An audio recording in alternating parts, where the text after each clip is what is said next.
So in this video, we're going to be diving deep into Maria Callas's story through this new novel by Jill Paul called Jackie and Maria. And it's said to be a gripping historical novel of the opera star Maria Callas and the First Lady Jackie Kennedy, and the unlikely intersection of two iconic women caught in a love triangle. Yes, it's an iconic and a mythical love triangle, and the three parties concerned are exactly Jackie and Maria and the business tycoon Aristotle Onassis. So I actually got this Kindle as a gift like a week ago, so I've only read apparently 10% of this book up until this point, but this sparked already so many ideas inside of my head, so I thought that why not make a video now, and then I'll make another one once I've maybe finished this book or further on. So I've just finished chapter 7, I think.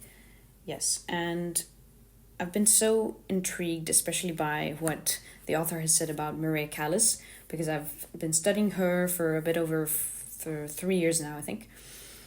And this is just such a juicy story. We have to acknowledge that. Even though I know there are some things that I don't agree with, because it is a fictional book, some of the facts won't match to what I've learned before, but it's still always nice for me to know what's being written about Maria Callas in this day and age. It's always a new interpretation of the events that took place, so this book falls in the same category as all the other books, the gazillion books that have already been written on this love triangle and Maria's life, and then of course her relationship with her husband and then Onassis has been thoroughly examined by so many people, and I haven't read everything there is, but the most important thing that I have read is her letters and memoirs. So Maria Callas's letters and memoirs in French that have been published and edited by, well, actually not that much edited, but put together by Mr. Tom Wolfe, who has also made a brilliant documentary on Maria Callas's life. And he's the person who has truly assembled all the documentation, the archival materials that we still have, that still exist on Callas's life. So he truly knows what he's talking about. He's been doing this project for over 10 years now. So that's why I wanted to read truly Maria Callas's own words in these letters and memoirs, and that revealed the most that I ever could find out in any other footage, I think, or in any other material. But to complement that, it's always nice to read some other stuff like this historical novel. So this video is going to be my general commentary on these 7 chapters that I've just read, in contrast with everything that I've learned before about Callas. Of course, feel free to skip around in the different sections of this video if you feel like it, but without further ado, here's my first point. So this book is great for time traveling. You can really immerse yourself in this whole world of, well, Maria Callas's world and then Jackie Kennedy's world in the 1950s and 60s, which is personally my favorite era. There's actually a really descriptive expression in the Finnish language, because I'm Finnish by nationality. It's called sielun maisema, and it means a soul landscape, or the landscape of your soul. And when I read this, and I can really picture myself in this world, I feel that it matches my sielun maisema, so this landscape of my soul. I just find this era, and especially the different settings of Maria Callas's life, so inspiring. And that's actually one of the reasons why I also want to absorb all this footage of Callas's life and learn everything that was made her life, actually. It's not just that I'm learning something about it, I'm learning something about music and different ideologies of that time and the society at that time, but it's also because I get to immerse myself. I get to travel through these words. The words transport me somewhere else. It's a form of escapism that is really fun. So for example, the book starts by stating that Callas and her husband are staying in the Hotel Danieli in Venice in the 3rd of September 1957. And then there's a conversation between Callas and her husband and the Onassis, so Aristotle and Tina Onassis. Of course, we have no idea if this sort of a conversation actually took place and what they were saying, but I did check in Tom Wolfe's book that 2 days after, so the 5th of September, Elsa Maxwell, the socialite, threw a big masquerade ball for Callas. And there, Callas actually sang the song Stormy Weather with Elsa Maxwell at the piano.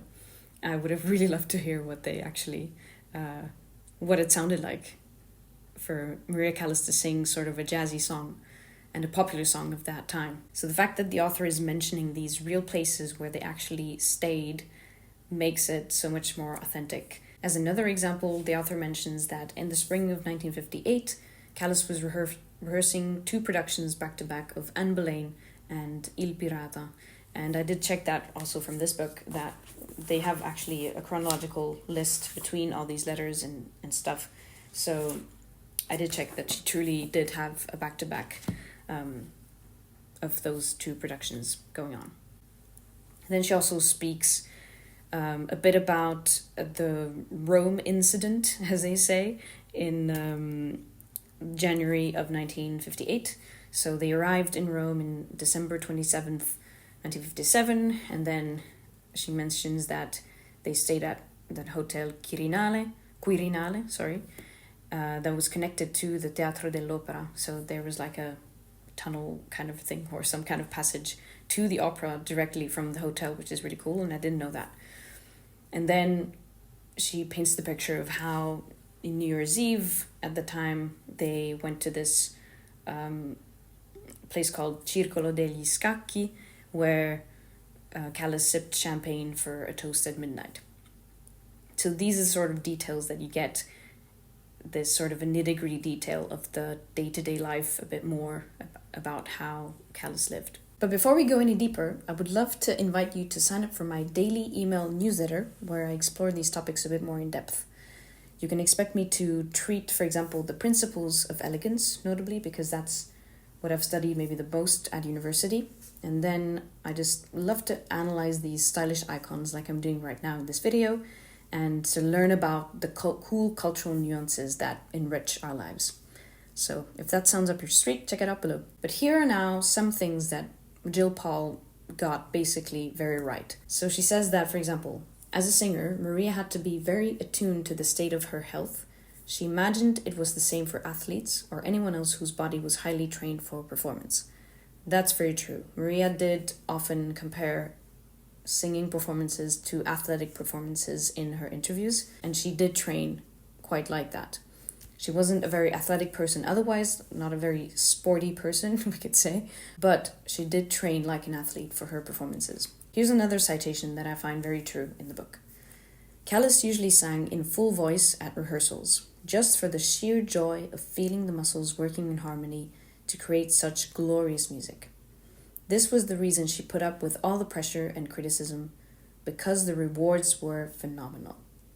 And yes, this is something that Callas often points out herself as well in her materials, that once everything is working right, it's a complete exaltation. You can't beat that. You feel like you're flying on stage when everything's working. Quel est le sentiment que vous éprouvez en entrant en scène? Si je suis bien, alors c'est l'exaltation, c'est l'ivresse de ce qu'on ne peut pas expliquer. C'est quelque chose que nous-mêmes ne pouvons pas expliquer. C'est de l'électricité que nous, entre nous, nous donnons, et le public sent et s'exalte aussi. And she also did sing in full voice at rehearsals. She didn't just mark her vocals for most of the time. Sometimes, yes, but she did approach the practice phase also as a way to prepare for the performance, in that sense that she really wanted to do the full performance before, many times before the opening night, which is very sensible. When do you start actually singing with full voice? Because you don't do that all the way through, do you, in rehearsal? There is one thing that you must do. You really must, from the very first rehearsals, orchestra rehearsals, absolutely must sing in full voice. For your own sake, for your colleagues' sake. And the main thing is to test your own possibilities. Yes. Jill Paul, the author, says this as well. Maria memorized libretti, practiced all afternoon, and if she didn't have a performance in the evening, she read opera scores in bed till the early hours. Music was her life. Attending to parties was a rarity. So she's talking about the party that Elsa Maxwell threw, I think, at this point, if I remember correctly. That's true. She didn't lead this... She had a jet-set life, but still, that was like a side point. She truly was very focused on her work all the time to ensure the quality of her singing and acting. I don't know if she actually really read opera scores in bed till the early hours of the morning very often, because she also needed to rest very well in these rehearsal periods especially. And I think it's fair to say that music was her life, but there's another side of her life as well that we're going to explore later on this video. Then I also like that the author mentions that Callas was insecure and superstitious about her luck deserting her if she changed any of her rituals. She always used the same warm-ups, prayed to her Madonna icon, crossed herself 3 times, then stepped onto the stage right foot first, always the right. Here's some information that I'm not completely sure about. I don't know if she truly stepped always on stage with the right foot. Could be right. I don't really know the detail in this one. And then if she crossed herself 3 times, I know that at least once she did. But this is true to make the point of her being a bit superstitious about her successes and to having the Madonna icon, which we'll get back to in just a second. Another quirk that Jill Paul mentions is that Maria couldn't, for example, read the menu at the restaurant without her glasses because she was myopic, that's the word. Myope in French. Vous savez que moi je suis myope. Et alors j'ai un sens, disons, très accentué. But she also says that she was too vain to wear them in public, the glasses, I mean. And yeah, maybe that was true in some senses, but also at the time, maybe the glasses weren't that comfortable to wear to begin with, and it didn't fit her image in general because she didn't have them all the time, which was problematic because she literally didn't see very far. She was so, short-sighted, I guess. Yeah. To the point that she actually couldn't see the conductor when she was on stage, which is quite problematic, but she did overcome that problem by assisting to orchestra rehearsals where she heard what kind of choices the maestro usually wanted to take. So then she knew better like when to come in on stage, when to leave, and what to do in which parts of the music. Now let's move on to Callas's origin story and her early successes that the author mentions in the beginning of the book. She mentions that it had been hard for Callas to get her break in the opera because her voice was very different than the other singers the voices of the other singers at the time. The author mentions that Callas needed directors who were prepared to risk giving her lead roles, but most were risk averse, unsurprisingly given the astronomical cost of staging opera. So that's true.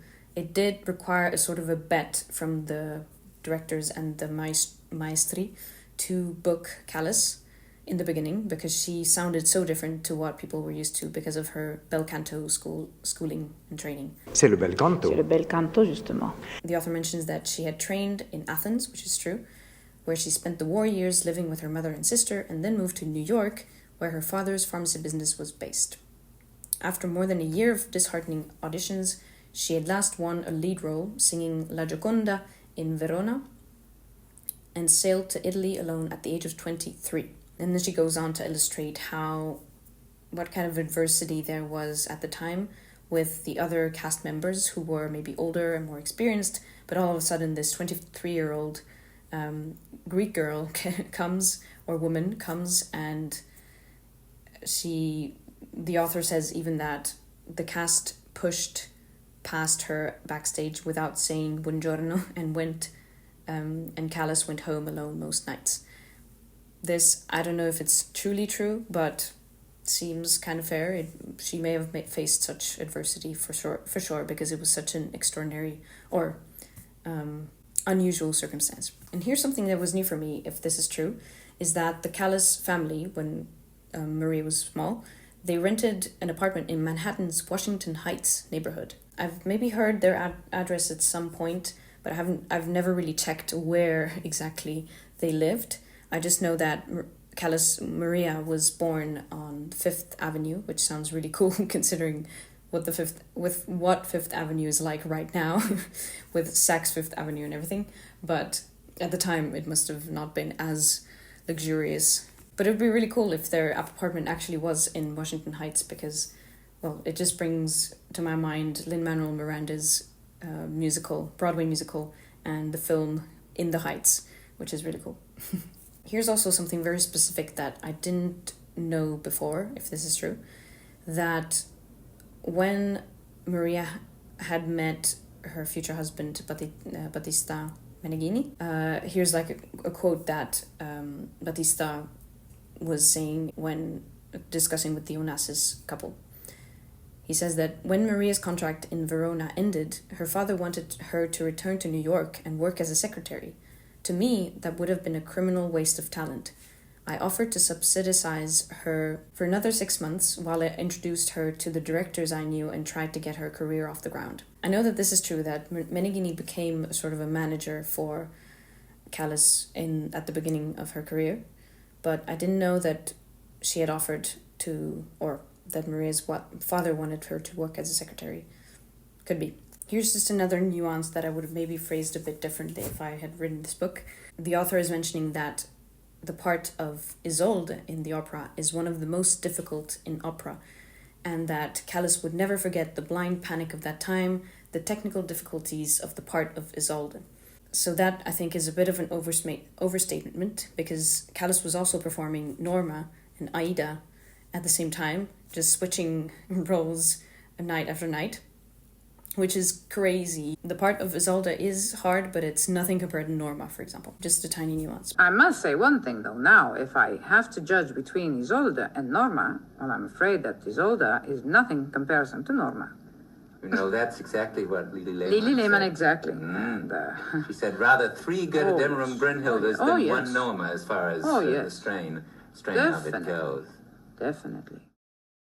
So in this part, I want to highlight how well the author describes the difficulties Callas had with the press, notably the Italian press at the time, and how also her relationship with Meneghini, in the business sense of the relationship, was a bit cumbersome sometimes. Well, a lot of times. Concerning the difficulties with the press, the author writes that Callas's voice was as strong as ever, and all her performances were sellouts, but the papers insisted she was a diva, a tigress, a monster, and wouldn't have it any other way. They twisted the facts.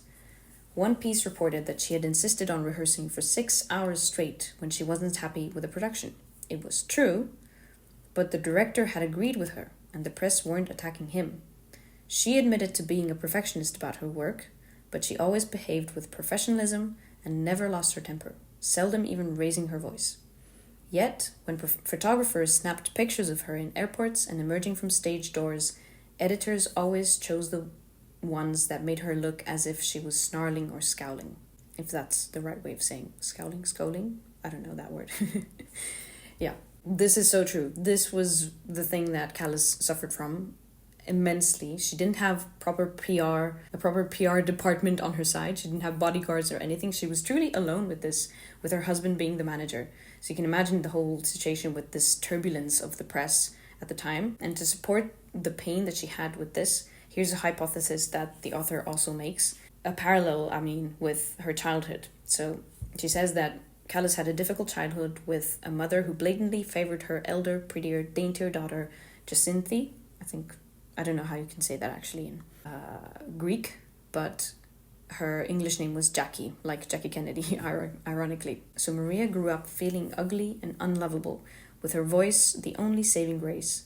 So the news stories were rubbing salt in decades-old wounds. What had she done to deserve this media treatment except to be successful? Was she being punished for that, as she had been in the early days of her career when other singers resented her getting solo roles? So definitely this was a battle for her. I don't know how much she thought about her past trauma with her upbringing, but it must have not been nice to see your name being put on the blacklist by the press all the time. Then she illustrates quite well the whole situation of the Rome incident, like I mentioned before.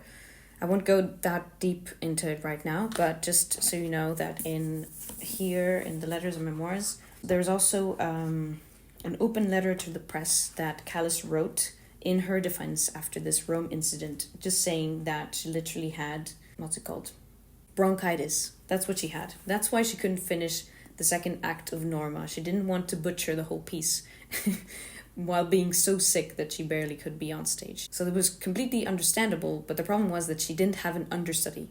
Once again, something that wouldn't happen now. These days, everybody should basically be replaceable, according to the contracts probably. You have to have an understudy. If you are sick, you can't go on stage. That's just basic stuff.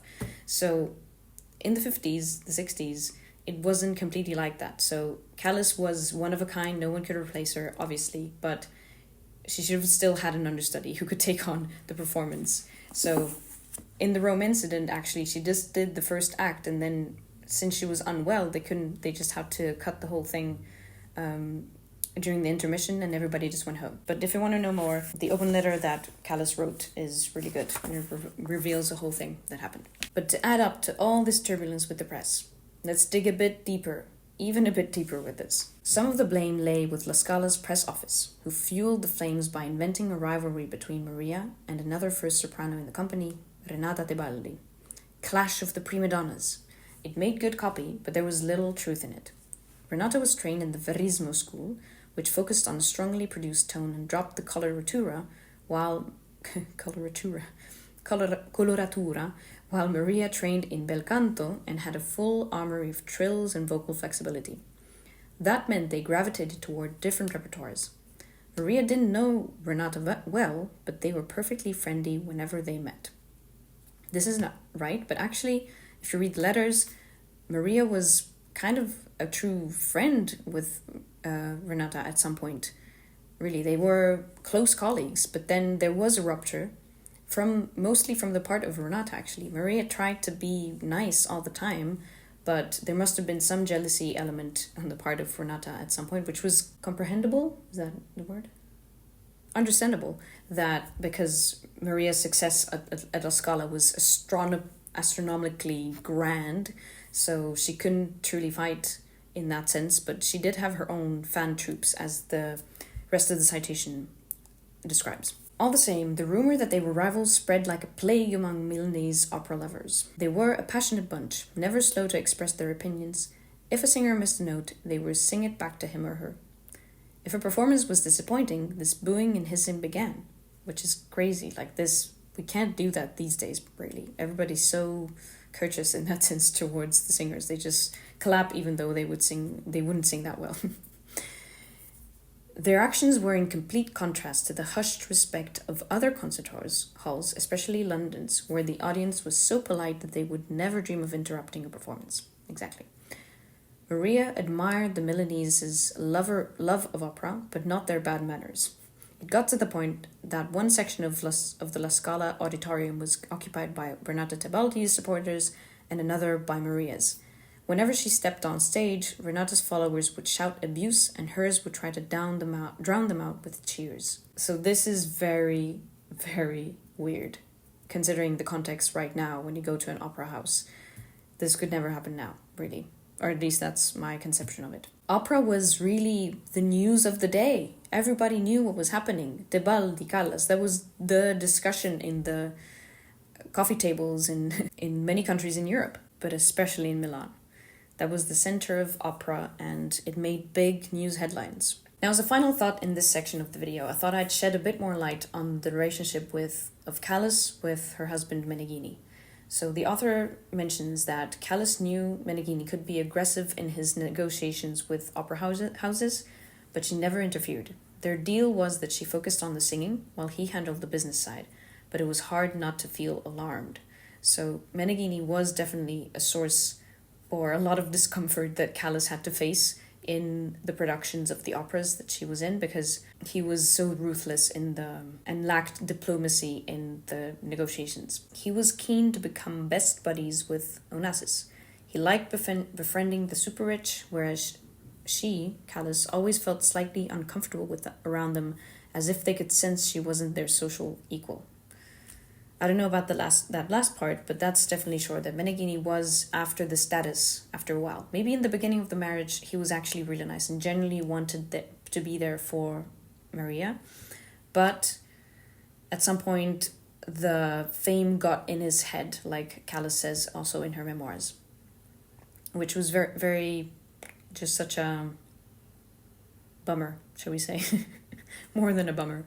But eventually Meneghini showed his true colors when Callas tried to get a divorce from him because he had embezzled basically half, or more than half maybe, of Callas's money that she had earned. Meneghini was an industrialist in Italy, but I don't know how successful his business was. But most of their money definitely came from Callas's singing, so it was very much unfair that Meneghini had just put always something aside to his own account, so that when their marriage ended, he was left with much more than she did. Yeah, so what a rat. A super rat, like Holly Golightly says. But now we come to the truly most heartbreaking element of this whole story. The real tragedy of Callas's life was that she never had children. This is such a weird topic to talk about on somebody else's behalf, because it's such a personal issue. But the author does address this question many times already during the first 7 chapters. And here's a key citation. Everyone assumed that she hadn't wanted children because of her devotion to her career, but it wasn't true. She yearned for a baby, ached for one, and it simply hadn't happened. Specialists had told her she had a malformation of the womb that would make it difficult but not impossible for her to get pregnant. She was 33 years old and all too aware that time was running out. I have no idea if this is true. I just know that, yes, she did want to have a normal family life with children, and it just didn't happen because Meneghini ended up being such a rat, and Onassis was a rat in a different way. A bit less, maybe, in his relations with Maria, but still. At the end of the day, Onassis was a rat as well. Maybe even a super rat. You can tell me in the comments, was he or wasn't he? A phony and a super rat.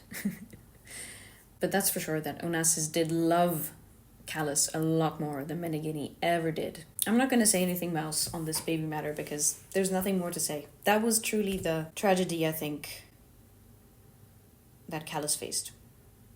I can't think of anything that would have hurt her more, or not disappointed, but made her bitter about life. She was so grateful for all the other things she had been able to do. She truly was. But she couldn't fulfill this other side of her life to actually have more of a normal life, not just the career life. Yeah. All right. So as you can see, the lighting has changed because it's the next day because my battery died last night, so I can continue. But now in this part, I want to bring up a couple of citations that demonstrate why it's always a bit problematic to put some thoughts in someone's head and words in someone's mouth. Having studied Callas so much now, it just feels so weird to read all these words that she might have thought or said. And that is the point of fiction in these sort of cases. It's just really fun to imagine what might have happened. Often it can even bring us something even more than just reading the facts. I've never thought of singing as work, she said, then paused to try and find the words to express herself without sounding too pretentious. It's the greatest source of joy in my life. When I'm immersed in a production, it's so all-consuming and fulfilling, I can't think about anything else. That can be very accurate. And she continues that it's as if someone else takes over when I sing, a divine energy, a creative force, call it what you will, and it fills me from top to toe. She stopped, fading self-conscious. Now you're going to laugh at me. She might have definitely thought these things and said them too. But obviously there was also other things in her life than just her singing and her career. She wasn't as one-sided as maybe often is depicted. Another part reads that celebrities were often photographed on his yacht, the women chic in Chanel beachwear and cat's eye sunglasses. It had only been 4 years since Maria had lost 80 pounds and slimmed down to her present shape, and she still felt like a fat girl inside. Posing alongside the world's most glamorous women, with press photographers snapping away like sharks, was her idea of hell on earth. That's maybe a bit too strong of an expression at the end there, but That's true that the photographers were there snapping away like sharks, definitely. But I don't know how she felt like when she was on the yacht. Maybe she felt completely comfortable being out there with the other glamorous women. And I can't remember exactly who else was on the cruise or the complete passenger list. I just remember that the Churchills were there. So it wasn't like she was only with these glamour girls of the day sunbathing on the deck. Now, on this topic on Callas's weight loss, which is a huge one in even scientific, should we say, academic literature, it's very much discussed in relation to her voice and if she lost her voice while losing her weight and stuff. It's very controversial, and we can dig into it maybe on another day. But here's another comment that the author makes on this whole weight loss thing. She was a whale of a girl in those days, over 200 pounds of blotchy, dimpled flesh, with a nose that was too big for her face, and thick, black-rimmed glasses, without which she was near blind. Her appearance made her shy and awkward. Another reason it was hard to make friends. It feels even kind of hard to read this because it doesn't feel that polite. Could we actually say these things to Callas's face directly if she was here? I don't think so. It would be very mean. But of course I realize that this is a fictional novel and this doesn't reflect entirely the author's views of the things. We can't assimilate these to the thoughts of the author with the thoughts that are in the book completely. But in general, my question is that do we have to continue with this rhetoric, this discourse around her weight loss and how ugly she was before, the ugly duckling that becomes a glamorous woman, or this rags to riches side of her story, which is true, but do we still have to really emphasize so much this weight loss thing? I don't think so, because she was beautiful all her life. Her nose wasn't too big for her face. Her nose was perfect. It was a Greek nose. I think she was so beautiful all her life. And in a way, it's not even for us to really debate this, I think. Beauty is such a subjective matter, as we know. But I do realize that of course her weight loss meant a huge shift in her public image. So that's why it's been so discussed. She did maybe style herself a bit better later on when she was slimmer, but she looked very beautiful as well in the beginning of her career in the 50s. And one detail that's often not discussed is that her weight fluctuated actually a lot because of many other medical issues that she had that were maybe undiagnosed for some time. And then when it was diagnosed and cured, then she was fine. So there's no one cause for this, and we can't associate everything to her, just her personality, for example. Well, I suppose it's a lot good fortune. Before, I was not feeling well. It was something had gone wrong with me, and I couldn't explain it, doctors couldn't explain it, and I was just not feeling well at all. All of a sudden, I found the cause. Can't say it, it's not very pleasant. I cured the cause, not by medicine. I never did take any medicine, except maybe if I have a headache, as all women do. Sometimes they take an aspirin, and I watched a bit my diet, that's true, but I think it was mostly that I was supposed to grow thin, and I had the good fortune to really grow thin. I'm amazed myself, and now I'm rather used to it. It's already 3 years I've lost all these pounds or kilos, whatever they are. I know I feel much better than I did before. I'm quite sure the public enjoys my acting also, because it also improves when a person is lighter. One can do things so much easier, and also one looks so much better. Now, as the final section of this video, I'll just quickfire a couple of other questionable facts that I happened to find while reading. Here's one thing that I'm suggesting that could be like a fact mistake, possibly. So it said that on opening night, Tullio Serafin, which was Callas's maestro, so Tullio had given Callas a gift of a Madonna icon, a pretty one in jewel tones with a gilt frame. And this can be true, but as far as I've known up until this point, is that it was Meneghini who gave the Madonna icon to Callas. That was like as a token of their bonding with their marriage and everything. But maybe I have to still check that if actually Serafin gave a Madonna icon as well. But so far I've only heard of Meneghini given that. Tell me, Madam Callas, does your husband ever surprise you with gifts that are not quite as large as ice boxes? Well, yes, he does. I'm afraid he spoils me terribly. I suppose you do refer to jewels. Yes. Well, there is his very first gift, his very most precious one. The one that has followed me all over. In fact, if you don't mind, may I show it to you? Please do. Thank you.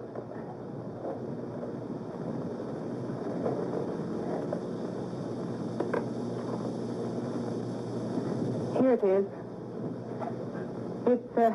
I don't know whether I disappoint you all, but this is very, very precious to me. It was his very first gift to me, especially precious because he asked me for a gift, and I said, whatever you wish.